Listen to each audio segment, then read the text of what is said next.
at every stage of these sessions, we'll basically be relating these concepts to what we do at Restore. Okay, so if we talk about communication, how do you apply the knowledge that you have learned in this topic to your communication with your course coordinators, with the finance people, with the support team? How do you communicate? We want to see that come out in your communications with us. Very often, you will be writing emails. You'll be even writing WhatsApp messages, for example. But all this should demonstrate to us, or should show that you're actually a person who learned communication skills in your orientation. As a person, very, very, very strict in terms of communication. If you don't write proper emails, I will not respond to you. If you don't follow the proper format of writing reports, of sending assignments, we will not grade you until you learn the things that you are supposed to do. So basically, this session is basically preparing you for the journey that you're going to have. So if you're going to be writing emails to us, you understand that you need to be extremely professional and always formal in your communication. You should know always who to communicate to, how you address them, and avoiding using informal words, ones that are not professional and things like that. These are elements that we'll be continuously talking about in our presentation. So communication as a term comes from Latin, and it basically means to share or to make common. Okay. By definition, we can say that communication is the art of conveying meaning through mutually understood signs and language. Okay, so when we are communicating, we are transmitting information. This information can be in terms of ideas, in terms of symbols, in terms of gestures, in terms of attitude. So we are basically transmitting information from one person to the other.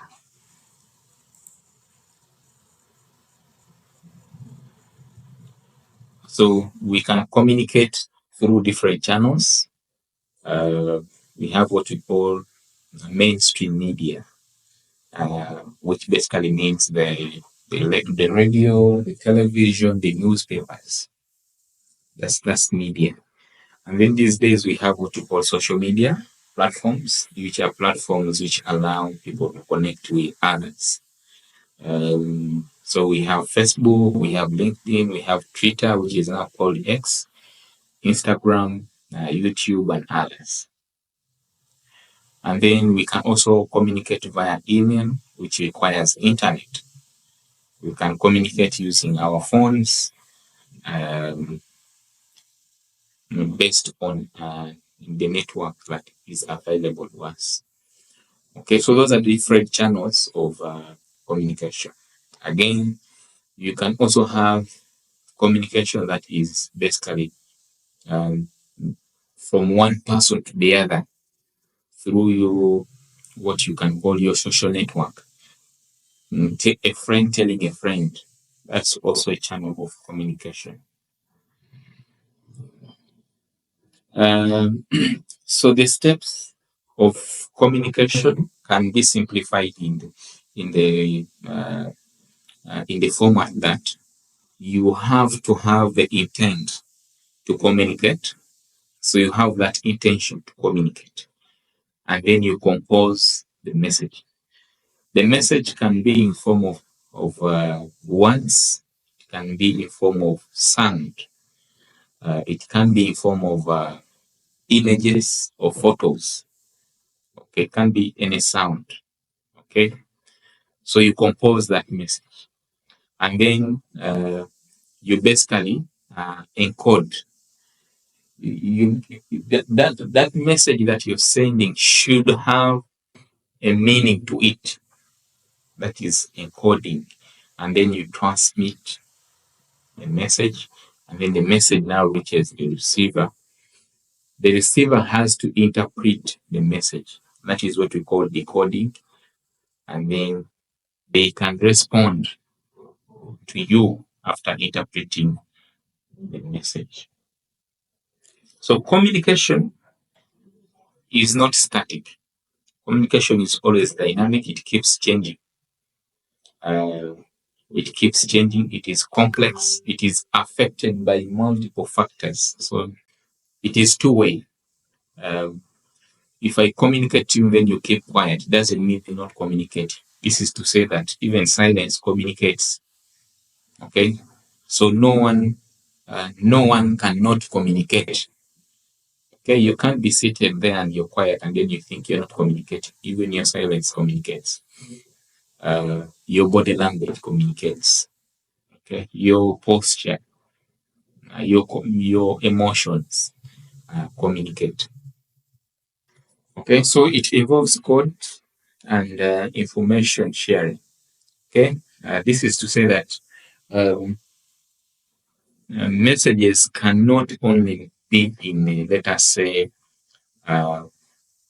words, but they can also be in other forms. It can be figures that communicate something else. Okay, that is codes. That's what we mean by codes. So people can be communicating with one another through codes. They can be letters, or they can be figures, or they can even be symbols. But they use that to communicate. Communication can take place between people or amongst people, but also it can take place even in animals.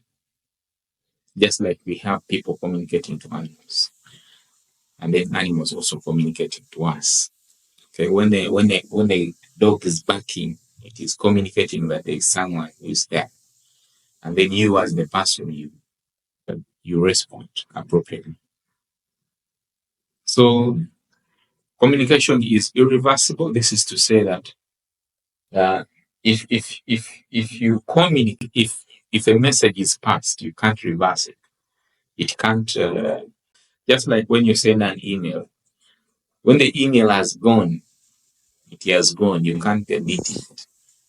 You can't retrieve it back. It is already with the recipient. You can delete it from your sent messages, but it has already gone. So communication generally is irreversible. Okay, you cannot uncommunicate. That's the point. The elements of communication include the source, the receiver, the channel, the message, the noise, and then the feedback.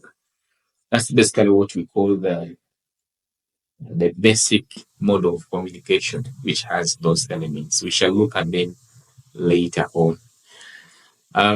So we come to the functions of communication. I believe that one's success can be largely attributed to communication. Your success as a professional is largely attributed to your ability to communicate effectively. Because I believe that most of the things that you will achieve in your professional life will depend on your ability to communicate well. When you communicate well, you can win friends, you can win favors, you can ask for what you want and pursue it and even get it. Okay, so communication is an important skill that you need to get. It allows you to maintain good relations with your partner, uh, with your parents, with your supervisor, with your colleagues at work, with your community members. Okay, so it's very, very important, and I can't really go into each and every function of communication here.